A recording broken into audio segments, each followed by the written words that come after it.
Bismillahirrahmanirrahim. Alhamdulillahi rabbil alamin. Wassalatu wassalamu ala asyrafil anbiya'i wal mursalin Sayyidina Muhammadin wa ala alihi wa sahbihi ajma'in. Alhamdulillah, para jemaah dirahmati Allah Subhanahu wa taala. Bismillahirrahmanirrahim. Alhamdulillah wassalatu wassalamu ala Rasulillah wa ala alihi wa sahbihi wa man walah. Alhamdulillah, para jemaah dirahmati Allah Subhanahu wa taala. Pertama dan utama sekali kita memanjatkan kesyukuran kita kepada Allah Subhanahu wa taala dapat kita bersambung di dalam sesi ayat Ustaz, yang mana insya-Allah taala kita akan menjawab beberapa kemusykilan agama. Mudah-mudahan Allah Subhanahu wa taala memberikan kepada kita taufik dan hidayah dan memberikan kepada kita kefahaman insya-Allah taala. Amin ya rabbal alamin. Jadi insya-Allah kita akan masuk kepada soalan kita yang pertama pada hari ini.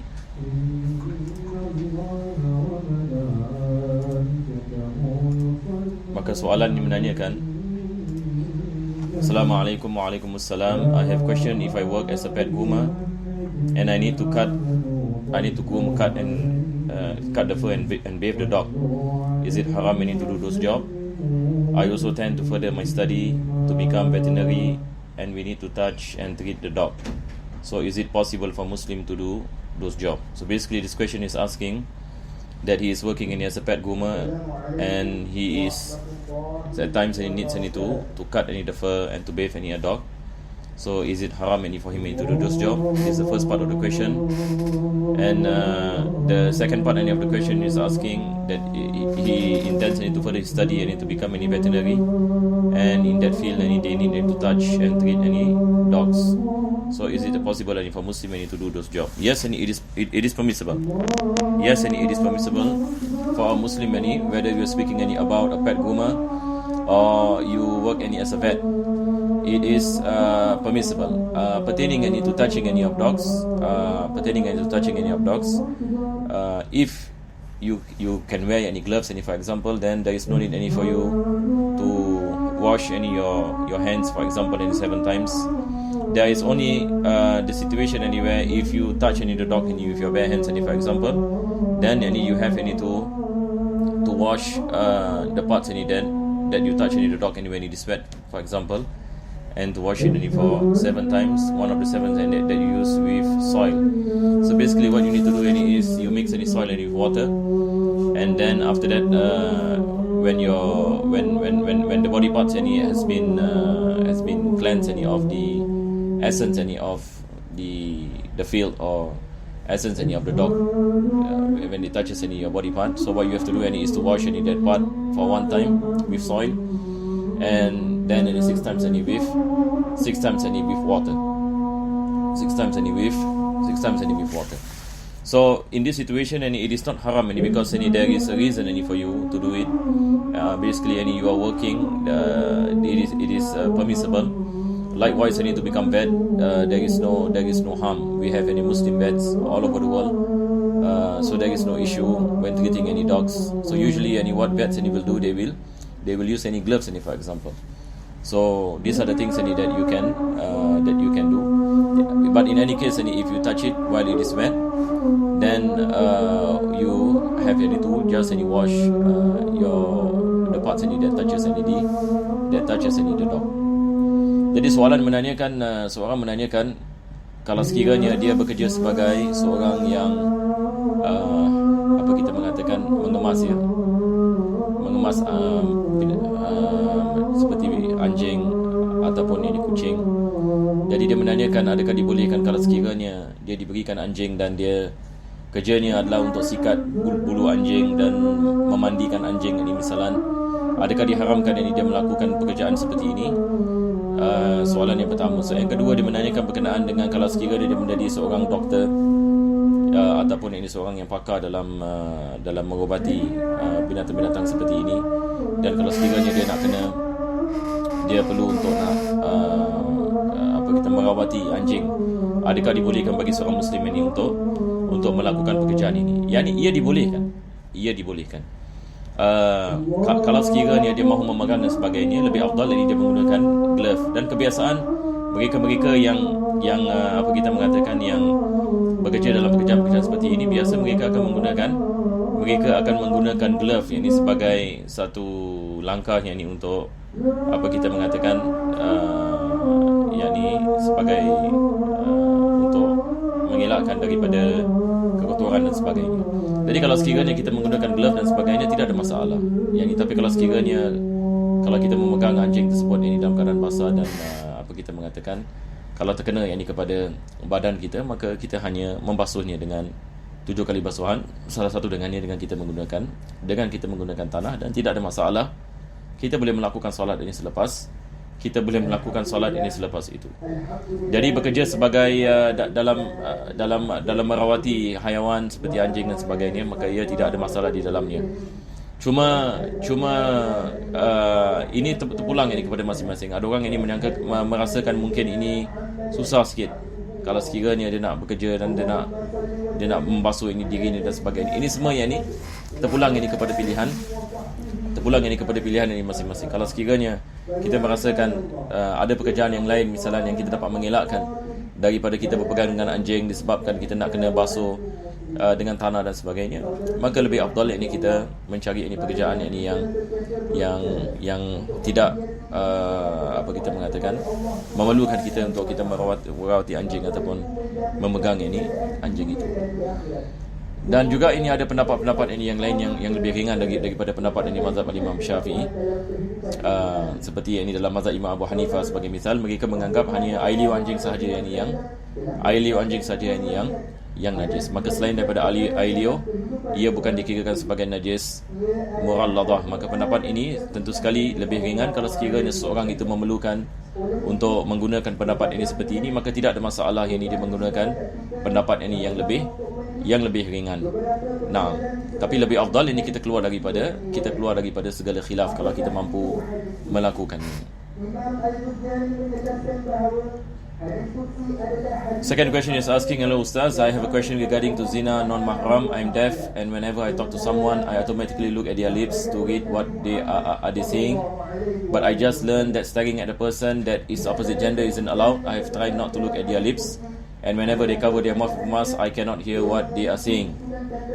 How to deal with that? Is it okay to continue to look at them? Thank you.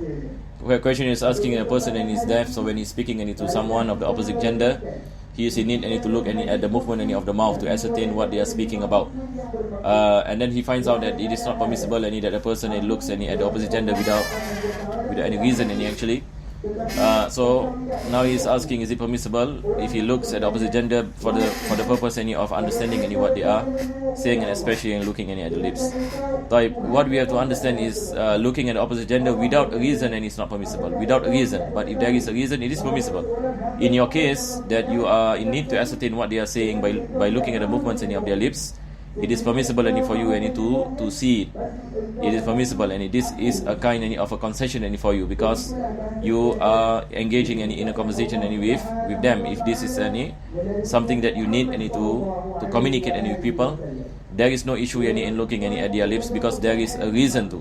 So here we have to understand, when our scholars mentioned that it is not permissible to look at the opposite gender without any reason, we have to understand what they meant without any reason, meaning without any justification. A person just want to look for the sake of looking, this is not permissible in Islam. This is not permissible in Islam. But if you are speaking to that person, you can look at that person. If you are buying and selling, for example, you can look at the person. If you are teaching them, for example, in a class, you can look at them.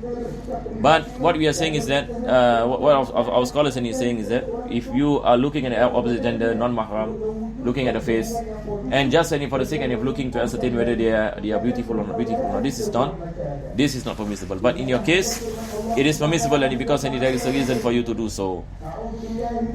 Soalan menanyakan seorang dia mengatakan dia peka, maka dia apabila nak mengetahui apa yang orang berbual dengannya, biasa dia akan lihat kepada pergerakan mulut mereka untuk menentukan apa yang mereka sedang membicarakan, sebab dia tak dapat dengar.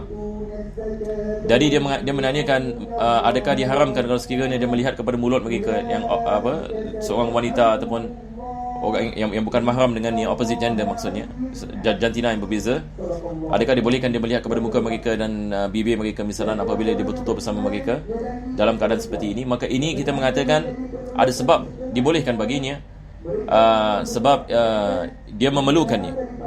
Dia memerlukan ini untuk melihat ini kepada mukanya, dia memerlukan untuk melihat ini kepada bibir mereka apabila mereka berbual. Maka dalam keadaan seperti ini tidak ada masalah kalau dia melakukan sedemikian.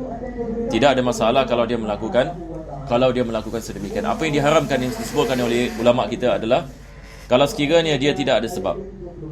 Kalau sekiranya dia tidak ada sebab, misalnya dia melihat kepada muka wanita setakat untuk melihat sama ada wanita ni cantik ke tak cantik, misalnya, ini tidak dibolehkan dalam Islam.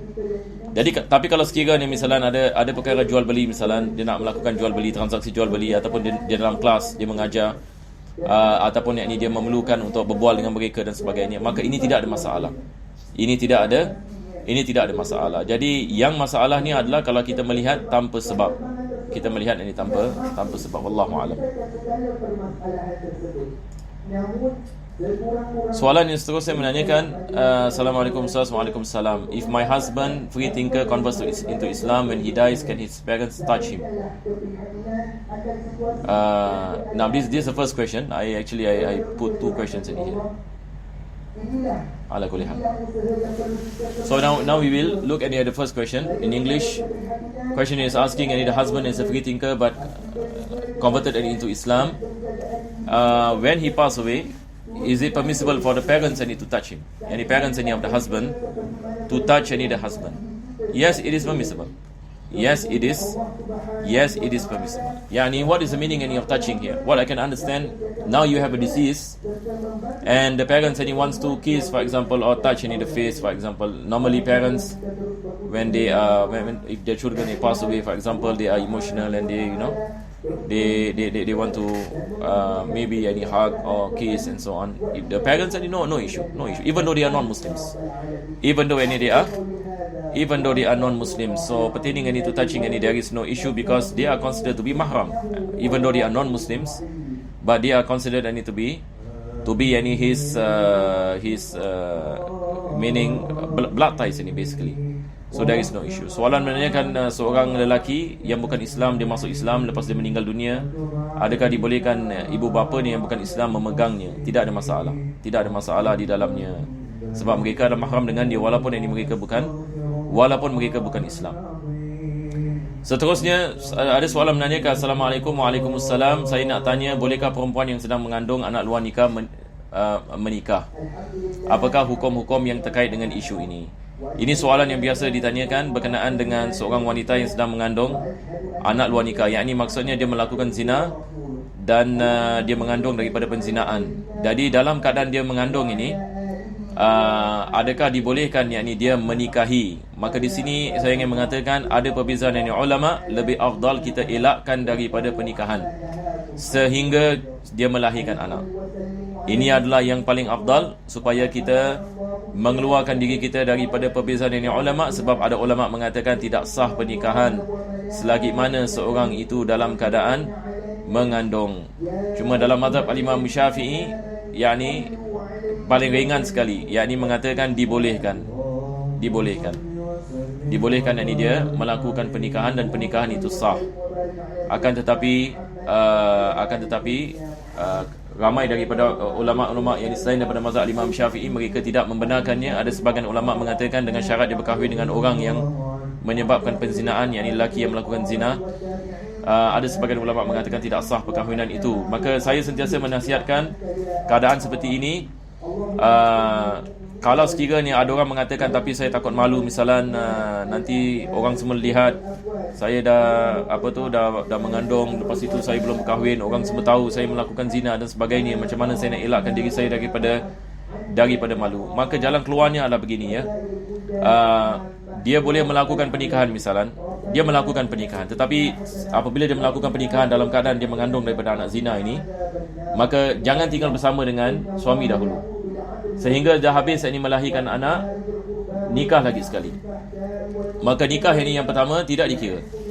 Nikah ini yang pertama, walaupun seperti mana saya mengatakan, kita tidak mengatakan nikah itu tidak sah. Nikah itu sah dalam mazhab Syafi'i, dia adalah sah. Tetapi untuk kita keluar daripada khilaf ini para ulama, untuk menjaga diri kita dan agama kita, dan juga untuk menjaga nasab, sebab ini semua adalah berkenaan dengan nasab yang akan datang dan sebagainya, maka nikah yang ini sekali lagi, setakat mana kita ada seorang wali dan dua saksi, maka sah ini pernikahan ini, walaupun yang ini mereka melakukan pernikahan ini di antara mereka sendiri.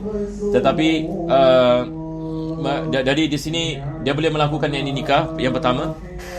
Dan nikah yang pertama pun kita mengatakan nikah yang sah, cuma ini anjuran bagi saya. Yang ini maksudnya untuk keluar daripada khilaf. Apabila dia melahirkan anak, setelah dia melahirkan anak, dia nikah yang ini sekali lagi. Dia nikah sekali lagi. Nah, dan tidak dibolehkan yang ini dia binkan anak itu kepada suaminya, yang ini yang menyebabkan penzinaan misalnya. Ini juga soalan yang banyak ini menanya, dan saya ingin mengatakan ini kita tidak ada khilaf ini di antara 4 mazhab ini berkenaan dengan pengharaman meletakkan ini nama. Maka kita nak fikirkan sama ada kita meletakkan nama Abdullah ataupun kita tak perlu letakkan bin. Tak perlu letakkan bin. Yang ini dalam IC tak perlu meletakkan bin. Yang ini letak saja ini nama bayi tersebut. Yang ini undang-undang Singapura tidak mewajibkan seorang muslim yang ini mesti meletakkan bin. Maka berkenaan dengan perkara ini, maka ini kita lihat ini kepada keadaan di Singapura, bagaimana kita nak selesaikan ini masalah ini mengikut ini kepada undang-undang.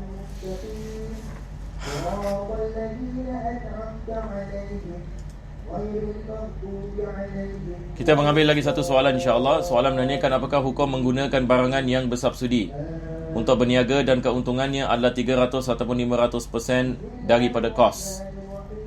Jadi soalan ini menanyakan berkenaan dengan keuntungan yang berlebihan, misalnya 300% keuntungan. Barangannya baru harga misalnya $5. Tapi orang jual misalnya, kalau kita mengatakan 300%, dia jual berapa? $20. Betul ke tidak? Dia jual ni $20 ataupun $30.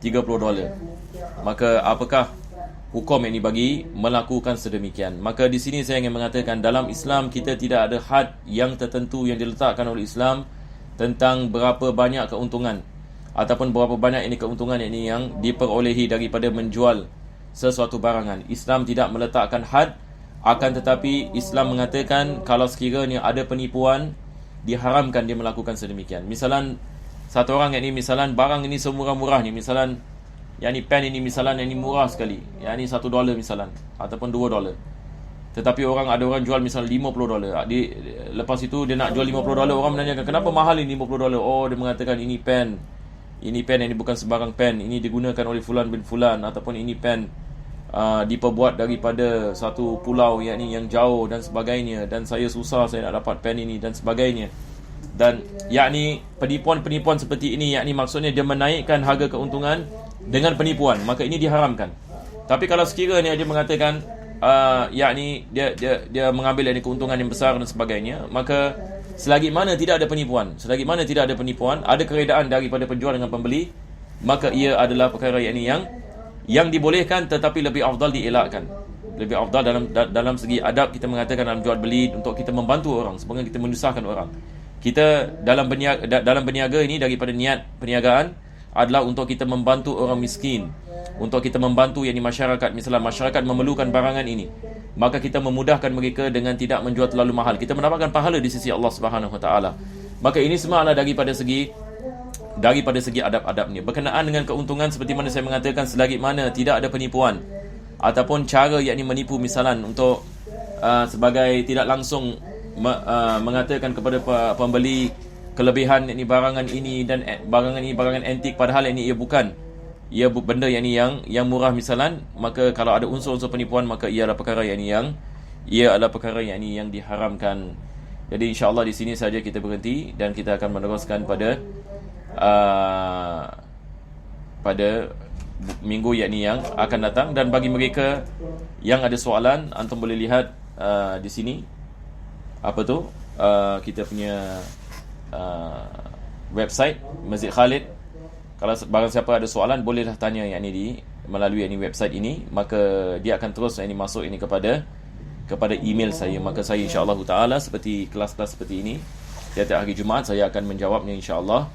Dan kalau sekiranya ada jemaah misalan dia hantar soalan, lepas itu dia tulis kat bawah soalan, dia tidak mahu ditayangkan misalan secara live, dia nak jawab secara personal, ini kita tidak melakukan. Jadi sekali lagi saya ingin mengatakan, kalau sekiranya ada soalan-soalan yang personal, kita tidak menjawabnya. Kita tidak menjawabnya ini di dalam di dalam ini sesi ini, dan juga ini saya juga tidak menjawabnya sebab saya pun tidak mahu apa-apa ini masalah, sebab ditakuti ini kadang-kadang ini boleh berlaku isu, ada orang ini mungkin mengatakan kita menyebarkan ini keaiban mereka dan sebagainya. Jadi dalam form kita itu, dalam form kita ada letak kalau sekiranya ada persetujuan yang untuk kita share, tapi kita tentu sekali kita tidak akan kongsikan siapa yang menanya dan nama mereka, tidak. Yang kita setakat soalan saja, dan orang pun tidak mengetahui siapa yang menanya soalan ini. Jadi dengan syarat ini ada persetujuan ini, maka insya-Allah ini kita akan menjawabnya di dalam ini ruangan ai ustaz kami. InsyaAllah ta'ala. Wa sallallahu ala sayyidina Muhammadin wa ala alihi wa sahbihi wa sallam. Alhamdulillahirabbil alamin. وعلى كل شيء قدير ولا حول ولا قوة إلا بالله العلي العظيم. أعوذ بالله من الشيطان الرجيم. بسم الله الرحمن الرحيم. الحمد لله رب العالمين والصلاة والسلام على أشرف الأنبياء والمرسلين سيدنا محمد وعلى آله وصحبه أجمعين. اللهم صل على سيدنا محمد وعلى آله سيدنا محمد. اللهم إنا نسألك العفو والعافية والمعافاة الدائمة في الدين والدنيا والآخرة.